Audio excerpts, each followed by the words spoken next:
All right, we are live. Welcome back. Welcome back, Hip Politics viewers, listeners, people part of the Hip Politics family. Thank you for joining us for another edition of the Hip Politics Happy Hour. It's your co-host here, Mr. Cameron Calvin Trimble, aka Mr. Hip Politics. And I am joined by my super tapped in and I got to come up with some cool You really nicknames for you. do. Some cool nicknames for you. Herleen Matthew, Aw. our resident our resident political insider, and we are talking today uh, about Black fathers and Black fatherhood. Today, obviously, this is the week of Father's Day. Is this Sunday? It actually, shout out to my dad. It is his 66th birthday today as well. We're holding this on, but um, I would say black black people and black fathers, specifically black men, have been really going through it, especially these tough last few weeks. Obviously, with the murder of George Floyd, the ensuing and that was preceded by a cascade of police murders and police brutality over the years, from uh, Eric Garner, Philando Castile, all the way to Breonna Taylor, and then now that George Floyd seemed to be the straw that broke the camel's back. And there's so many tough, but then transition where on Juneteenth Eve, and now we've seen a transition from protests, and hopefully, at least it feels like some level of progress. I know a lot of people probably very skeptical about how long this progress is really going to last and how real it is and how deep it is. But something that has really struck me, especially on the eve of fatherhood, on the eve of Juneteenth, is that Black fathers are being put into a position that unlike anything we've seen before. I mean, the closest you may be able to get to is the civil rights movies of the 50s, 60s, and early 70s. But even then, those weren't happening in the midst of a global pandemic. In a midst where we thought we had made so much progress that you still have to counsel your children about how to interact with law enforcement, how to interact with white people, how to interact with people in general.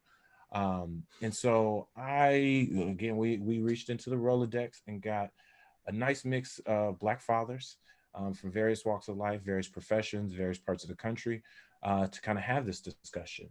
So I want to bring everybody in and thank you guys for joining. We've got Dr. L. Trenton Marsh. We've got Rasheem Rook. We've got comedian Dwayne Watts, also on the Hip Politics Network, The Connect Show, every Saturday morning. You know, I had to throw that promo in there. We got my man Russell Drake, activist, and Donnell Boyer uh, from the homie from Shaker and like baseball instructor extraordinaire. And then we're just gonna kick off the conversation with Herleen. I think you got some questions to get this started. Yeah. So I'm sure most of you or all of you have been keeping up with some of the latest events that have been happening. And I know what the experience is for me watching it as a Black woman, but I don't think I've ever really sat down to ask Black men, when you're watching some of these videos, when you're seeing some of this stuff happening on news, um, now it seems like a weekly basis. It's something new, and then you think about all the other things that aren't being talked about, the ones that haven't been filmed. So, if one of you can answer, what are some of the thoughts that goes through your mind when you're watching some of the footage of Black men being brutalized by the police? And I guess we can start with Trenton, since you're the first one on my screen right now. You're on mute. You know, appreciate that question. You know, when I'm thinking about George Floyd, for example, it took me several days before I watched that video, because you know, not knowing what I was going to see, but knowing what I was going to experience, right? So I knew that a man was going to die underneath another man's knee. But physiologically, there's something that takes place, at least for myself, even when I'm walking down the street and a police officer rolls by. Mm-hmm. So I knew that something was going to happen physiologically for me when I watched that video. And it took me several days to even really kind of gather the courage to watch it. So for me personally, when I see, again, ruthless and countless acts of violence and essentially sort of genocide, if you will, mm-hmm. For Black men in this country, there are a few things that come to mind initially. First around, there's that physiological segment, but then the second one, and this is what I've been trying to deal with on a daily basis, is to encourage myself in the midst of all of these things, thinking that there is, to Cameron's point, his opening point, that there's some sort of progress that's going to be made. So does that mean that does that not mean that I'm not upset by the guy that killed him? Absolutely, completely upset. He should spend whatever days or amounts of time that he needs to spend in jail. But does that mean I'm gonna not pray for the officer? No, I'm going to continue to pray for the officer as well, and all these other folks who are doing these things, these injustices to us. Mm-hmm. So for me, it's a matter of a physiological reaction, and then trying to understand it and sort of tap into it from more of a hope perspective afterwards. Okay. That's interesting. Yeah. I can jump in. I don't know if that was going to be for everybody to answer, but yeah. Okay. As far as how I feel about it, it's two feelings. Most of it revolves around anger, mm-hmm. and the anger is in basically for different reasons. One, I'm just angry that how the situation played out. And of course it's happening to us again. And it's like you said, it's almost starting to become commonplace. And second, I'm more angry at myself at how conditioned I am of seeing this, mm-hmm. and not feeling immediate disdain. I'm just looking at it now like, shit, okay, well, here we go again. Now let me watch the rest of this to see what really took place and why it happened in this manner. Mm-hmm. It's wild because honestly, the night before, literally, I almost thought I was about to witness something like that again. My next door neighbor, I don't know what happened. I don't know what he was tripping off of or whatever, but he had a moment and he lost his scruples and the police was called out. And literally, if I wasn't outside, I don't know what would have happened to him because he was out here naked. And like I said, he was off whatever it was, but I got to give, at least for Maryland, Prince George's County Police Department, at least right now, I got to give them credit for really showing a lot of restraint in that situation. But the only reason I felt like I helped because while he was coming at them, naked and whatnot, you could see the fear in these people's eyes, man. You could see that they was really looking scared. And for what? I mean, he was literally unarmed. And I had to let them know from my yard, I'm literally outside with them. And I'm like, yo, he's on something. Don't kill him. Just don't kill him. Don't pull your guns on him. There's something wrong with him. If you need me to do something, I'll do it, but don't kill him. And I seen so many red dots on him from the tasers, at least on this part. I seen something like really. And then even then, he still found a way to run back in the house. And they had to go through a whole bunch of stuff. But at the end of the day, it may have taken maybe about 25 minutes to handle this whole situation, but at least it took 25 minutes and not 8. You know, understand what I mean? Or however long his knee was in that man's neck and took that man's life. You know what I'm saying? They was able to carry him out with no real incident. The boy ain't get beat up, no bruises on him that were brand new. They was able to put pants on him. Like, it's either they got a real quick training class in how to really, police a situation, or they must have felt the tension and just didn't want to be another part of that problem. You know what I'm saying? So I don't know where PG stand on that because I done seen both sides of that particular situation, but I got to give him credit for that, and I almost feel blessed to see that situation ended the way it did. Yeah. I would say, go ahead. No, I was going to say, Dwayne, to that story that's pretty incredible. Like less than 24 hours ago, bro. Like I'm still tired, man. And I happened at like 2 this morning. You understand what I'm saying? Well, Like a tag. thank God, hey, you were there to intercede, because you never know because what struck me about the whole about all this, and then kind of tying this back to fatherhood, having this conversation with my father about you're always wary of when you're not there with your kids, no Mm-hmm. matter how old they are.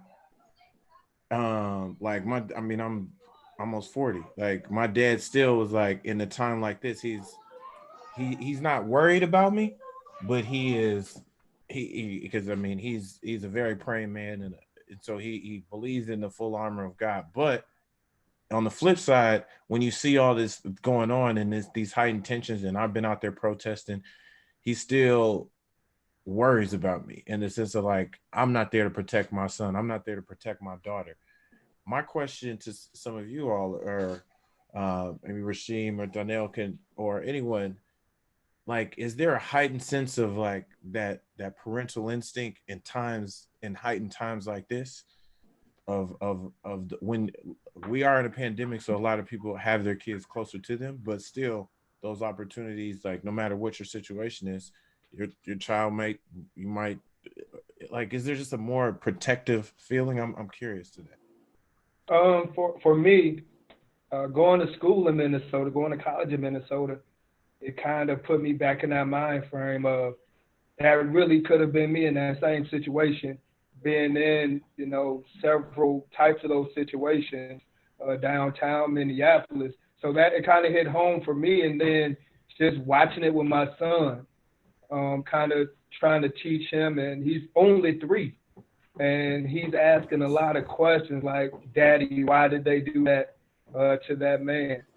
And, I kind of started taking that responsibility to, let them know that, some cops or some police officers are bad. And we do have a lot of good police officers, but to kind of just break it down to them in the simplest form that we still need to respect our officers. They have a job to do, but understanding, kind of trying to raise him to be respectful, and at the same time, as he grow older, teach him his rights, and kind of, it's sad to say, but teach him how not to get killed in those type of situations. And that's just really been my kind of fatherly kind of duty to kind of at this young age kind of prepare him for stuff that he may eventually see. It's sad to say because he's only 3. And, for him, he's a very smart young man. So he asks a lot of questions. And so you really, don't want to put fear in him, but allow him to understand that stuff like this is actually happening. Yeah, and what I'd offer up is that I got a unique experience where I recently married into fatherhood. So I came into my child's life when she was 13. She's 16 now.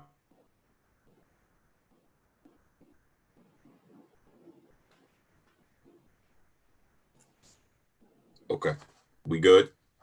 Yeah. So like I said, my experience is a little bit different. I married into fatherhood. I came into my child's life at the age of 13. She's 16 now, and I'm teaching her how to drive. So anytime we on the road, I'm going to work, dropping her off. She's doing most of the driving. If we run an errand, she's doing majority of the driving. And I think for me, understanding about a black person, a black youth behind the wheel of a car, is where a lot of our situations pop off when a cop wants to pull someone over. So I'm teaching her and talking her through those simple things, like make sure, because a lot of youth, they don't have their ID with them all the time, but something simple. Where's your learner's permit? Got to have it on you. How to interact with these cops. And I wouldn't say that's in response to George Floyd, like a heightened response. It's not heightened, because for me, I've been dealing with this a long time. Martin Luther King said that the arc of the moral universe is long, but it bends towards justice. And I want to believe that because I've been seeing this happen a long time, and I see us now bending towards justice. Back in 1986, I don't know where y'all were in 1986, but I was 13, and a friend of mine got shot in the back by NYPD transit police. So this is something that I have been seeing since I was young, and I've gotten to the point where I have been somewhat desensitized to it, but not so much to the point where when it happens, I can't react. Because nowadays when it happens, this is that arc being long. Nowadays when it happens, we have it on video. In 1986, there was no video. So I'm almost hopeful now that the more it happens and the more it's recorded, we could be like, I got you now. And if the universe actually is moral, then at some point in time, we will receive our justice. So I won't really say that, my senses are heightened. I just keep my eyes open. I try to teach my girl what to do, how to respond, how to cover herself, and then make sure she can get in contact with me, get in contact with her mother, so we can fight when there's a fight that needs to happen. You know what's, I'm sorry, I didn't mean to cut you off. I'm just thinking about it now, talking about that, just having that conversation with my kids. I have a daughter that's 16, that will be 16 next month, and my son will be 10 next month as well. And my son been here he'll be 10 next month, and I've had to have this conversation with him at least 6, maybe 7 times in his lifetime since he's been born. And where he really comprehended was right around, I really got scared for him, not necessarily me, but for him as he gets older and at the current rate and where we are right now as far as how justice handled, was when that Trayvon Martin trial took place and Zimmerman was found not guilty. Right then and there, I lost all hope for the justice system. And that's when the fear set in. I was like, I really need to make sure that they're prepared to deal with it. Because I done dealt with the cops on good and bad terms. And, some of that stuff, me holding myself accountable, I know some of that stuff was all on me, but I've never really gotten to a point where I had to fear for my life, except probably one time. And that's a whole nother story I'll tell, we'll tell later. But as of right now, it's just, it's crazy that conversation has to happen as early in their life before, you have the birds and the bees conversation. You know what I mean? It's crazy how how early you really have to talk to them and make them aware about that, as opposed to, birds and bees and other stuff that should be talked about around the same time, but with less fervor, if that makes any sense to it. So that's just my little piece to that, man. It's crazy. It's crazy on the mental. I wanted to follow up off of Rashim and you, Joanne, since you guys have mentioned that you have daughters. And one of the hot topics in social media right now is the underrepresentation of women and girls and their experience with police brutality. So is that something that you think is true? Do you also believe that there is a lack of representation in the movement when it comes to, Black girls and our experience as well? And this question could go to... I think Russ just texted me, because Russ has a daughter too, and he just texted me, so I think he wanted to jump in on this. Yeah. I absolutely. I'm going to say absolutely. There is an underrepresentation of us protesting, voicing our frustration, and sometimes rioting for the rights of Black women who've been suffering right along with the brothers, as well as putting up and pushing us forward to the forefront so often. So we definitely do. I've been seeing the trend protect our Black women, and I kind of noticed that when I put up protect our Black women, I would say 80% of women like it, but only 20% are men that like it. Mm-hmm. And even so much so, I put up the post on Facebook. A brother got on there and said he was offended that I said protect Black women, mm-hmm. and that I should say protect everybody. But I was like, the women are always here from us. You come from a woman. You have sisters that are women. Your daughters will grow up to be women. Why don't we man up? And, I think some of us have this Willie Lynch syndrome going on where we're trapped in, and we still feel entrapped and in battle, and we're battling, so don't know how to battle for our women rightly. But that trend breaks right now. It's like I have a daughter, and I'm laying it all on the line for her, my mom, my sister, my aunts, you, and Black women matter. And that trend needs to be there. It's like while we say Black lives matter, Black women matter. That needs to push forward. Many of these tragedies focus around young men, but women are not just getting killed, but they're getting raped, they're getting molested, they're getting they're getting pigeonholed in the workplace. Brothers don't stand up. So yeah, it is high past time for people to say, Black women, you matter, we love you. And that needs to be the trend going forward. If you ask me, that encompasses everybody when you say that. Yeah, and I think that's a really good point, Russ, because I've seen where there have been Black men who have tried to vocalize their support, and it almost becomes this, oh, you're trying to divert the conversation. And it's like, no, we're trying to complete the conversation. It's not a Black man versus Black women. It's Black. Like that's the common denominator. And let's add too, let's not forget when they had the original March on Washington in 1963, women were left out of it. Mm-hmm. Women were left out of it when you had capable people like Dr. Dorothy Height, who's a prolific woman, who arguably one of the most powerful women during the civil rights movement, who could have been up there. It should have been at the table. We had the Million Man March in 1996. Again, we left women at home. And I think we got to learn from the past and say, hey, we've been trying to push for Black men for so long. We're neglecting the Black women who hold down these Black men in so many instances. So yeah, Black women matter. That needs to be, you know what? I'm about to change my screen name to that right now. That makes sense, bro. I didn't mean to cut you off or anything, but what you're saying makes sense. But I think what's happening right now with most of the Black men, including myself, is about awareness of that. You know what I'm saying? Like I got my generation, or at least how you know what I'm saying, where I came up, the era I came up in, man, it was my mom was there for everything. Like my father wasn't around. So my mom was, the backbone and showed me, how strong a Black woman really is out here by doing a lot of things on her own. But outside of what's in my house, you also see outside of me in that area, there's a lot of disrespect going towards not just the Black women, but women in general. You know what I'm saying? I came up in the bitches and hoes era, you know what I'm saying? Throughout the music, throughout media, throughout programming, and how everything else is being treated towards that. You know what I'm saying? You kind of develop that attitude without even trying. It just get pushed on you. And once it's there, it is hard to try to get people out of that unless you just physically slap them up out of it in a second. Like there's been several times I done had to, it's almost like you're being programmed. Yeah, no, it's not even, it is. That's exactly what's happening. Mm-hmm. You know what I'm saying? So when you do, like, I can keep it real. Like right now, it's always been a trend to have multiple women. It's always been a trend to sleep around and do things for men on our end. So if that was a trend, where's the respect for them at? You know what I'm saying? And I've been guilty of that. I can't sit here and act like I'm standing on my own, you know what I'm saying, on a mountain of purity out here. I've been guilty of all of these things. I think right now that the difference is the awareness and the accountability of it and what you're going to do from here on.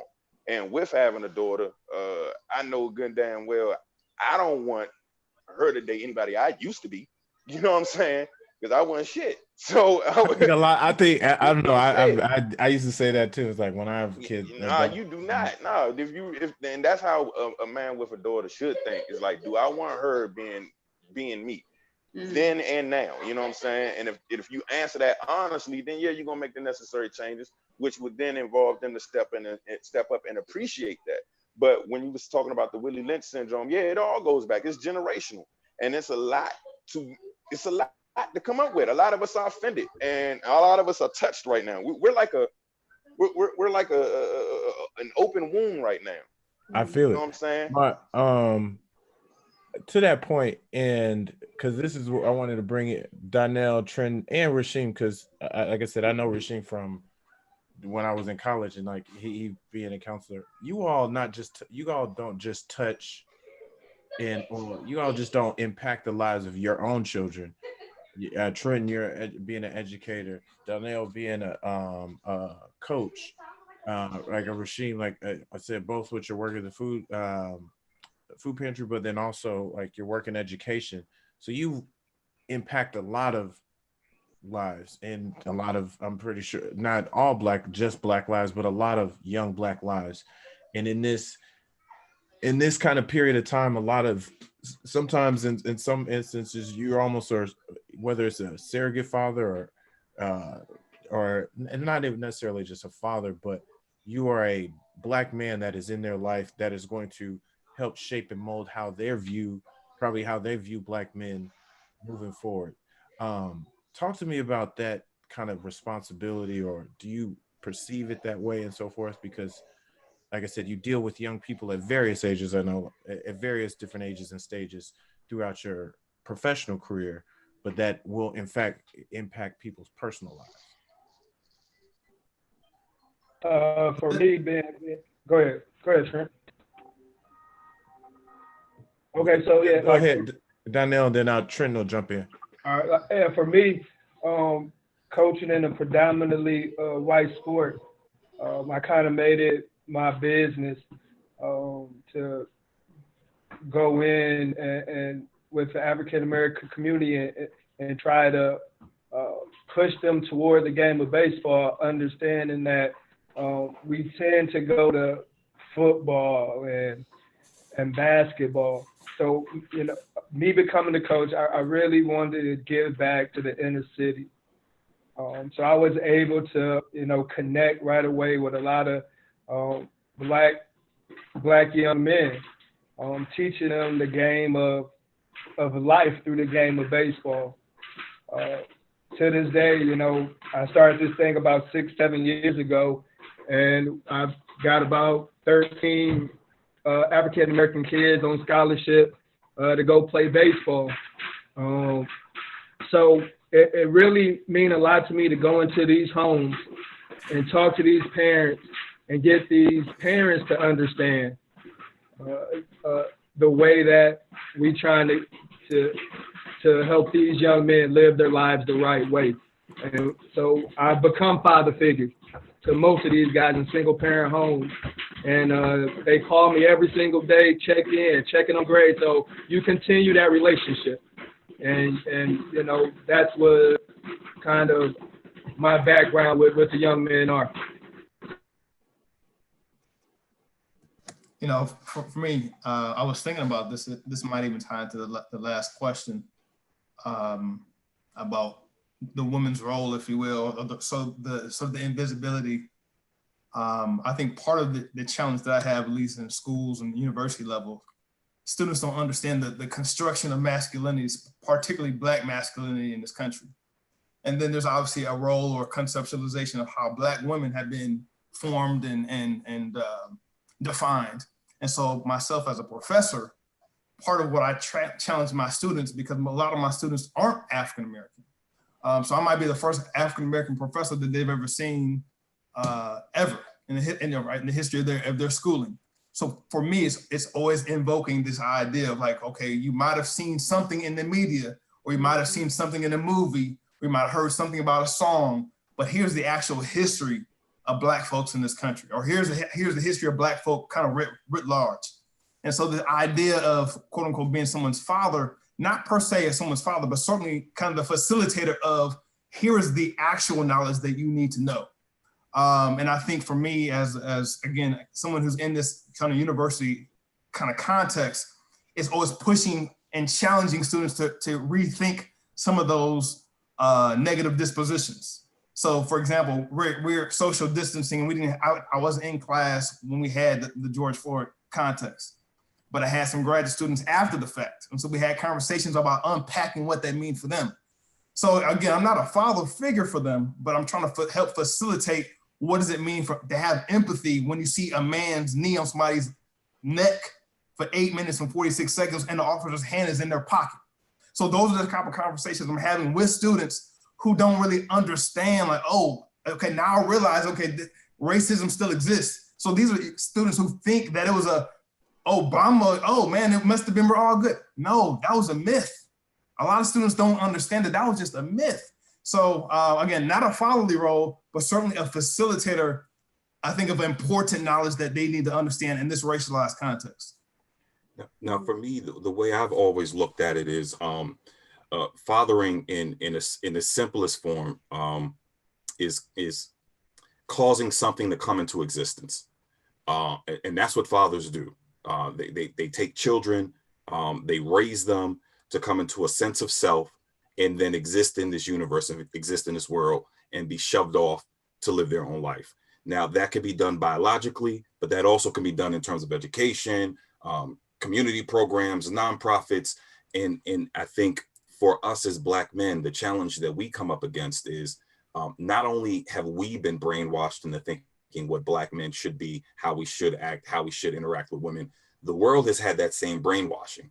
So when they come in contact with someone like us, the record that plays in their brain hits a scratch, because there is not an expectation for us to be educated. There's not an expectation for us to be smart. There's not an expectation for us to be caring of the women around us. So when we see it, now we stand in direct opposition to the image of Black manhood that they've come in contact with.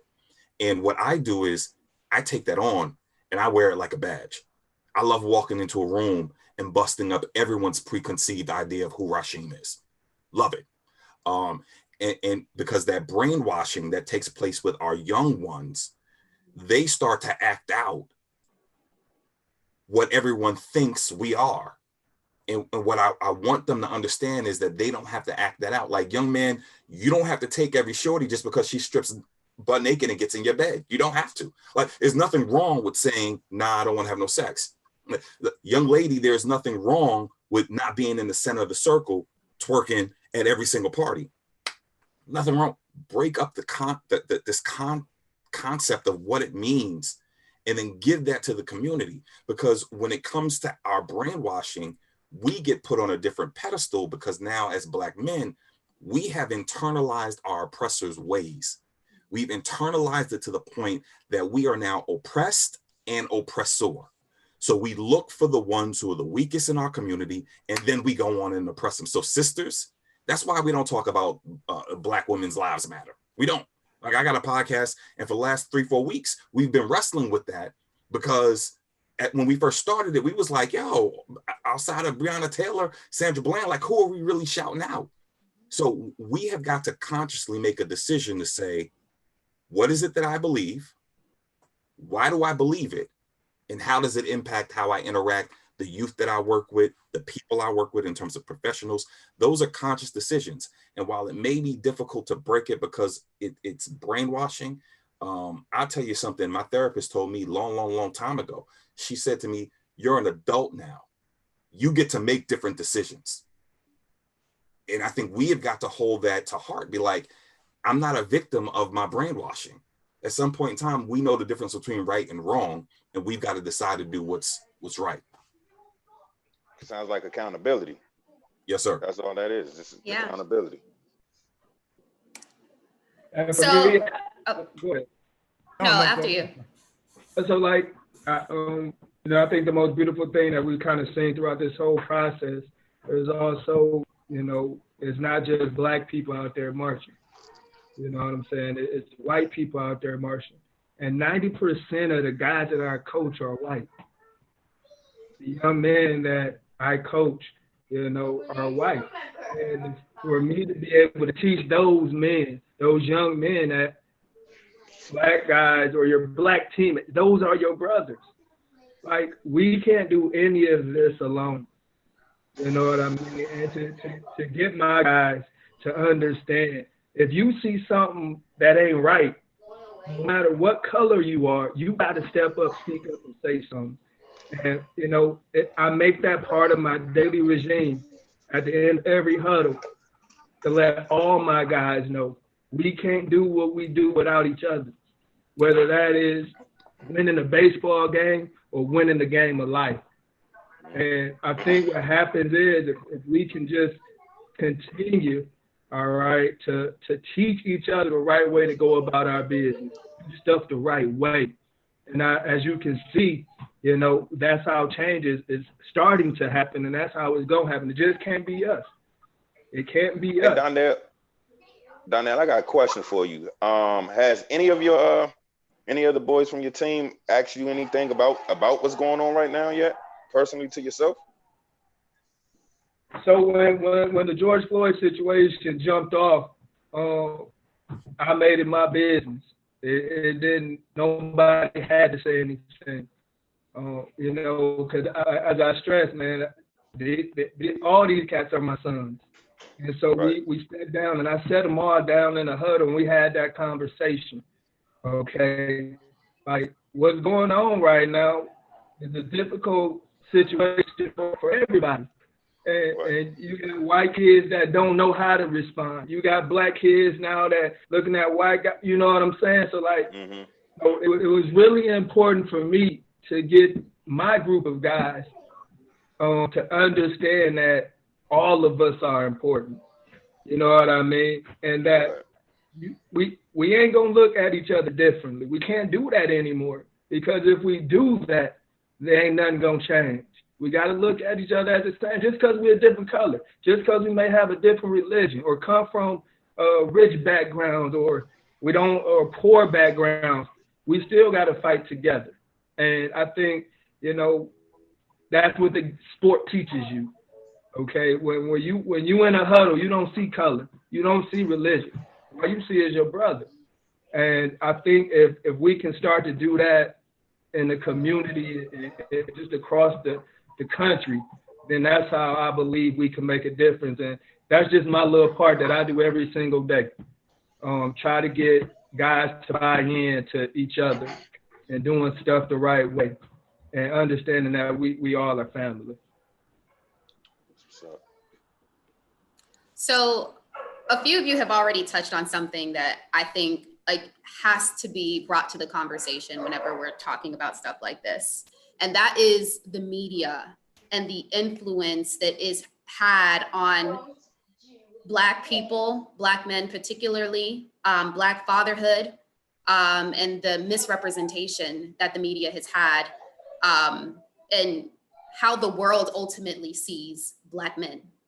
So what are some of the examples that you would say that media continues to perpetuate negative stereotypes about Black men, Black fatherhood, in the Black community? Oh, that we're not around. That we're not there to raise our children, or if we are raising it, it's always within a broken home. You know what I mean? And you see the blended families in there. And again, nothing wrong with blended families at all.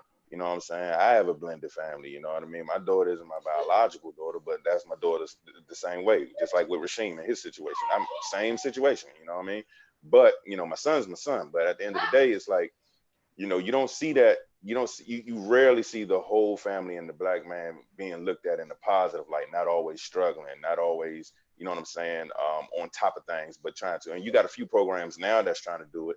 But all in all, no, we the gangsters, or we're just not in the picture. And the Black mom has to do it, and the Black mom has to step up, which then gives them, you know, that stigma of, it also programs y'all in the sense, well, if she can do it without them, then maybe we can do it without them. You know what I mean? And the code, it speaks for itself. You know, incarceration rates is high on our end, and you know, death and other things that will have us out of the home permanently or out of our kids' lives. It gets played out like that through the media, through whether movies, videos, programs, no matter how the message get across, it comes across. And as long as the seed gets planted and it gets watered, eventually it's going to bloom and nurture into what we have, which is a travesty of truths. If anything, you know what I'm saying? Because the reality is that we're there. You know what I'm saying? I can speak for the men on this call without even knowing y'all. I know that you're there. I know that the guys that I deal with personally with kids, like we're there. There's not one dude in my circle that with kids that doesn't, you know what I'm saying, not involved in their kids' life, period, in some way, shape, or form. Like it's mandatory. It's and if law. I can actually back you up, Dwayne, with a stat from the CDC that found that it verified that the majority of Black fathers actually live with their children 2.5 versus the 1.7 million who don't. So absolutely. And that's a recent stat that they just reported. Yeah, but you won't hear about it. You won't hear about it because it doesn't play into the narrative of us of us still trying to get to where we need to be to match up to what society has deemed the standard of of a man and his role in his family, whether he's black, white, Latina, Chicana, it don't even matter. Hold on, I apologize. Rasheem, I feel like I see your face moving. What you want to say? No, I like how Dwayne shouted out his crew, his circle. He's in a circle of fellas that ride for their children, and it makes me think about my squad, like, and not just my most immediate squad, but the people that I've rocked with over the years from leaving New York, coming down to DC. Like everybody who's a father fights to be in their child's life. They're not just there, like they are fighting. They are fighting a system that is forcing them to take menial jobs. They're fighting a criminal justice system that wants to put them in jail. Some of them are fighting even the women who look at them as if like, well, nah, I don't need you in my kid's life. But in a good majority of them take on the mantle of primary parent. Not I'm coming around when I can come around. They're like, no, so with me and mama, you come around when you can come around. So this whole idea that the black man isn't a part of their children's lives is something that is perpetuated by media. And unfortunately, we play a role in that. As the people who are now content creators, who now have the ability to put out different images. And we see some of that coming out with movies like Moonlight. But then we jump on that because they talking about homosexuality. You know what I'm saying? But if it's just a straight up movie that we create, we either hoeing, selling drugs, gang banging, or doing something stupid. I think we're at a point now where we don't recognize the power that we have. Like we have the ability to create content to speak to a narrative that exists now, not when I was a kid. When I was a kid in the 70s and mama and daddy went together and the welfare woman came to the crib, she had to ensure that there were no men in the house, or mama couldn't get her food stamps. She couldn't get her benefits from the government. So it was something that was created to say, nope, men and women, black men and women got to be separate. We ain't sad part is, I'm sorry, I didn't mean to cut you. I'm gonna let you finish. But sad part is, that's still standard now, bro. Even if you do Section 8, that's still standard now. The man cannot be in the home. If he's in the home, your vouchers and the support is taken away. It's cut. That shit is crazy. Go ahead, Rasheem. I didn't mean to cut you off. But that's the point. Like none of this exists in a silo. Like this is all interconnected of something that's happened. Is everything's connected. Everything's interconnected. And I think we now have a generation that has the most access to information, the most access to technology, the most access to the means to create content than ever before. So I think we're at a point now where we have to consciously and intentionally change the narrative. And when someone says, oh, I never saw that before, maybe we need to smack them upside their head. I like confrontation, but we need to tell it the right way. Right. You know, the problem though, Rasheem, and this is the problem starts in the schools. So I know the narrative that we were just articulating, this notion of sort of not being around, right? Not being visible. But the idea that young men are uncontrollable, disproportionately in special education, disproportionately being suspended, right? So these things don't start as an adults. This thing starts in K through 12. And how we are shaping, and that's why I really appreciate what Donnell articulated, like allyship, like this idea of unifying, that conversation needs to take place when babies are babies, because this thing is ingrained. Then to your point, Rasheem, there's media, there's all this sort of content in front of you. But if that doesn't take place at that time frame, at that early age where the formation of that brain is open, if you will, to allyship, or is open to that, okay, look, my young person doesn't need special needs, or my young person, and again, nothing wrong with those young people who qualify, but this at a disproportionate rate that a lot of our teachers in this country are putting Black boys and Black girls under medication and under labels that they don't even need, because you know what? They just learn differently. It's a different learning style. So all of that to say that we need to start that conversation in schools, not necessarily when we're an adult, but that's important too, but certainly having that conversation much younger. And not just the labeling, but also the discipline as well. We're disproportionately disciplined, suspended, kicked out of school. And your point is extremely valid. Like I call Black boys the pit bulls of public school. I call them the pit bulls of public school, because the media has created a narrative that a pit bull will rip your throat off. And in reality, you take a pit bull and you don't even need to train them. You just need to treat them right. The original purpose of a pit bull in early America, they were nanny dogs. They were dogs that were nannies to babies. They sat around. They love people. They love family. They love being around and connected. But we have turned them into vicious animals. And that's what we do with little black boys when it comes to school. We turn them into pit bulls. Like, oh, we got to be scared of them. You don't got to be scared of that little black boy. Just teach him. Man, them labels. I mean to say that, but labels work. To go back what you was talking about earlier, Professor. Labels are everything. Just to give you an example, like when I was in middle school, between 7th grade and 9th grade, I was literally labeled an at-risk youth and put in the programs for at-risk youth. And if you get good grades and all this, then we'll provide you a summer job, which sound good on paper. But when you look at it now as an adult and you actually look at that label, that was like, dude, we literally your last chance.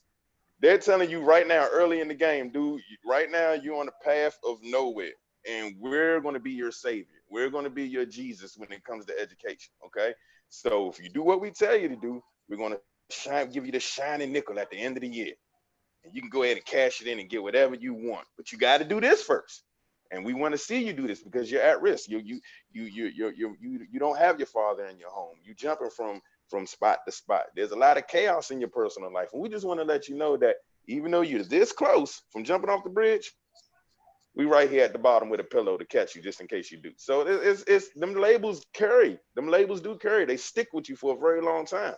You know what I'm saying? Because for a while, my ignorant self was like a badge. Oh yeah, I'm at risk. That means I'm wild. Okay, bet. That goes on to the reputation. See me. And it all plays on back to the stereotypes and what Professor was talking about earlier. So my bad, but Herlene, you were saying something. I didn't mean to cut you off. Yeah. To kind of counter with, solutions. I remember reading this report about how, Black and brown students make up for almost 20% of the student population, yet we have almost less than 2% of that population that are Black men. So there is also this just strong need, this desperate need for us to encourage more Black men to enter into the educational spaces, because statistics does show that Black boys especially tend to decrease in their suspension and dropout rate when they have a Black male educator present with them. So I think that's something that also needs to enter into the conversation as well.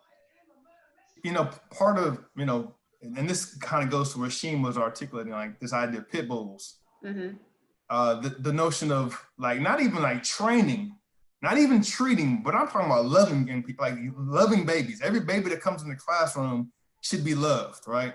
And so I think when you hear about this idea of, oh, all they need is another Black man in front of them. No, not necessarily. Right. The Black boys need you to love them like you would love your own baby.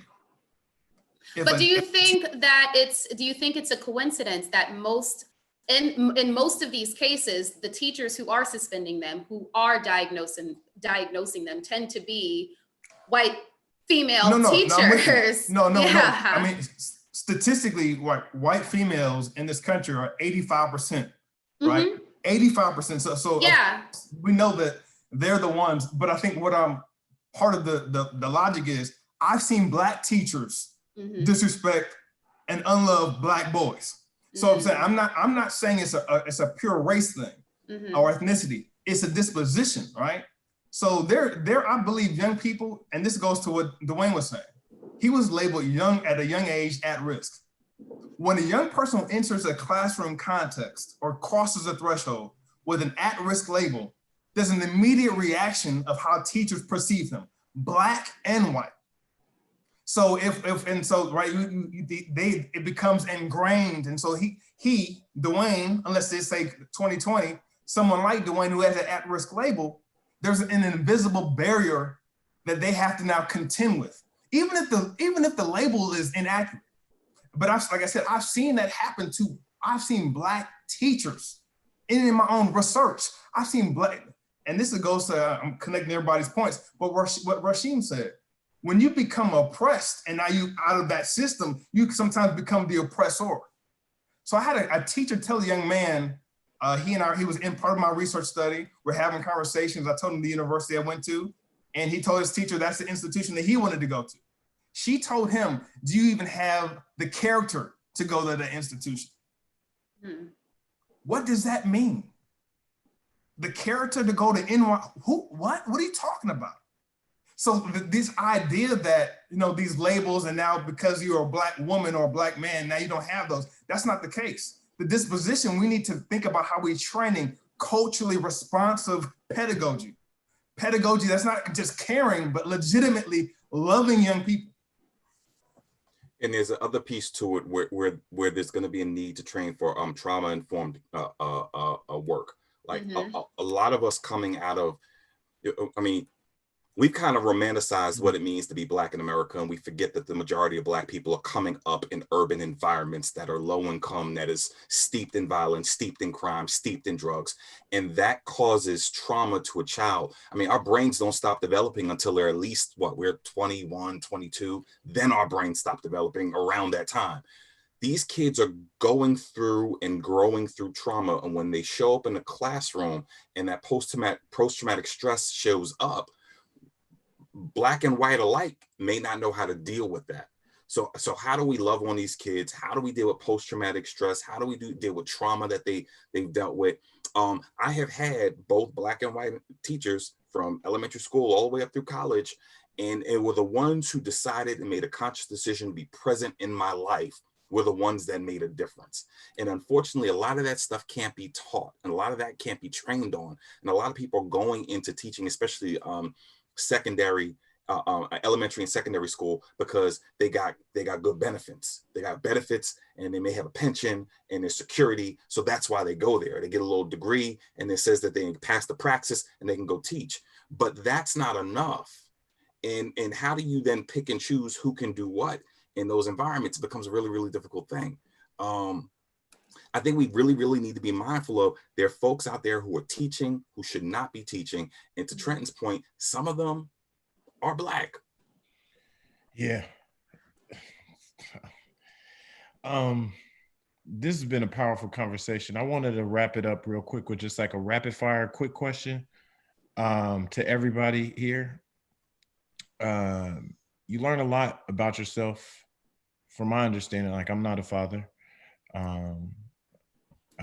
But I know you all are Black fathers in various scenarios and situations. But in honor of Father's Day, this Sunday, I'm curious if, and this is also as an opportunity, please just fully introduce yourself, what you do and what you do to the audience, and just tell me what's one thing that you learned about yourself through fatherhood.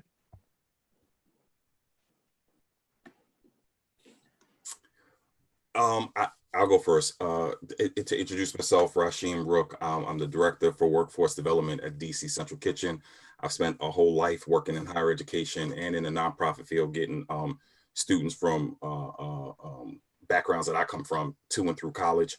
Outside of that, author, Black Rabisi suspense novel, and host of Straight STR 8, number 8, No Chaser podcast. What have I learned through fatherhood? I had a glimpse of this earlier, but now it's been confirmed. I'm an asshole. I'm a straight asshole. I in dealing with my boys, cool. We know how to balance each other. Dealing with a woman that I'm involved with and I marry, she not gonna get the asshole part because I love her to death. Dealing with the baby girl when she's bringing me stuff, I'm like, what? I've got to check myself before I say anything to her. I've got to run it through my own little mental database and say, do you really need to say that? Or better yet, is it something different you would want to say? Or better yet, what's the argument of what you're about to say? I don't sugarcoat things for her, but I don't say things that I know that may potentially hurt her. Folks who run around here talk about they're brutally honest. I can't stand that because I found myself in that at one point in time. But that's because people like brutality more than they like honesty. And if we're all about I'm just going to say it how it is, that can be problematic in building relationships. So I learned I had to check my asshole ways. So that's one of the things that I learned. I'm Donnell Boyer, property manager of Target. I'm also a baseball coach and trainer. What I kind of learned from being a father, my daughter, she was in the hospital for at least a month and a half, didn't think she was going to make it. And the way that she fought, I just knew, you know, my son was before her, but seeing her fight, I know I can't quit. You know, man, no matter how tough a situation the situation of life is, that I still got to show them the right way to do stuff. And I just don't know how to quit. You know what I mean? And just being a coach, it's that same, I can't quit on these kids.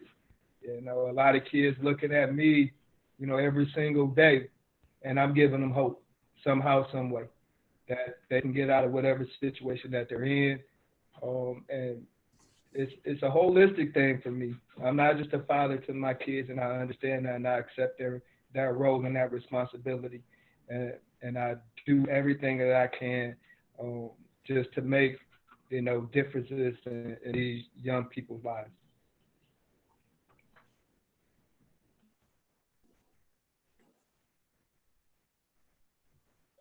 I'll go ahead. My name's Dwayne Watts. I'm a stand-up comedian, Landover, Maryland. And one thing fatherhood has taught me, and while y'all was going through, I'm just really sitting here thinking, it taught me what unconditional love feels like. All right.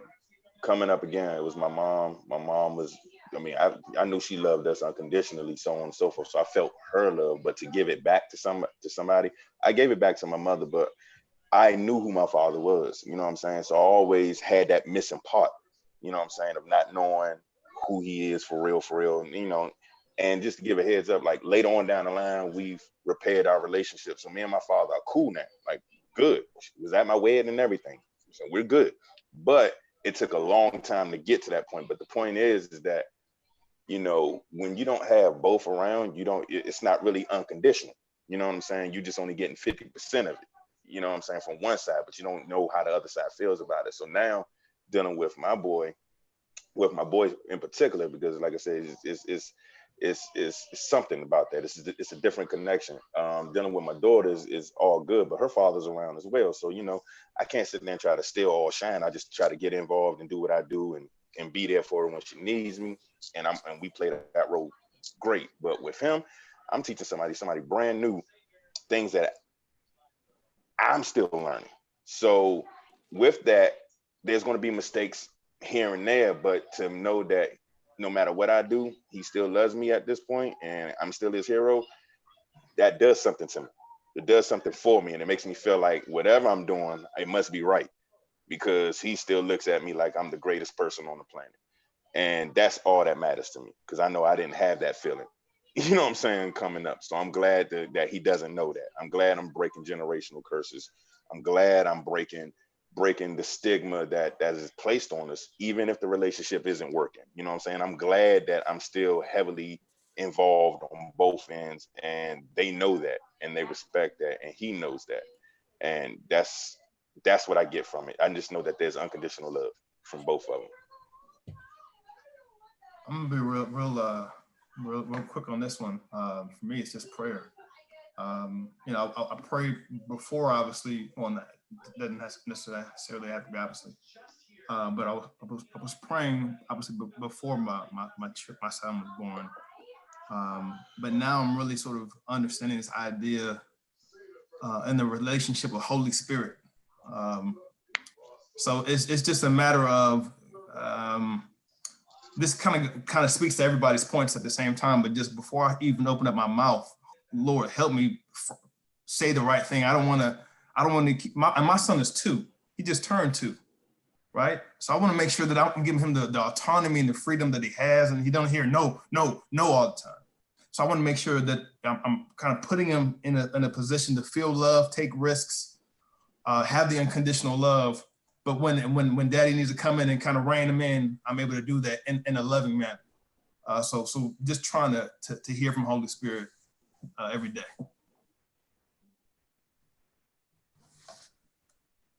And I'm a professor. My bad. I'm a professor at University of Central Florida. My bad. Oh, UCF, go Knights! Go Knights! Go Knights! I'm alumni. Right on. So I'm Russell Drake, Vice President of Florida Democratic Black Caucus, community advocate, engineer, Howard University alumni. Hey, you. And I reside in Orlando, Florida as well. I'm a father of a proud 13-year-old daughter. And I think in being a father, you kind of realize they're all you got. They're all you got. Like, you're their protector, you're their best friend, you're their teacher, you're their mentor. They want to be just like you, whether you realize it or not. And it takes some getting used to initially, because, you know, you deal with adults for so long, and then you deal with the child. And, you know, sometimes we can be so hard initially on children like they're adults, but we forget, you know, even if children, you know, may act up here and there, but they're just little people. So I think at the end of the day, it's patience that develops, a sense of patience, a sense of love, a sense of adoration, and you understand it more. And I can see how people have 2, 3, maybe 8 children, and, you know, it's a wonderful, beautiful thing. And, you know, as all of us are getting ready to go towards Father's Day weekend, and I pray all of you have a happy Father's Day, and you know, as well as your fathers have a good Father's Day. But we have to remember that we're here to protect them by any means necessary. We're the protectors. We got to protect our women. We have to protect our children. We have to protect our families. You know, this age is awakening, and we see it.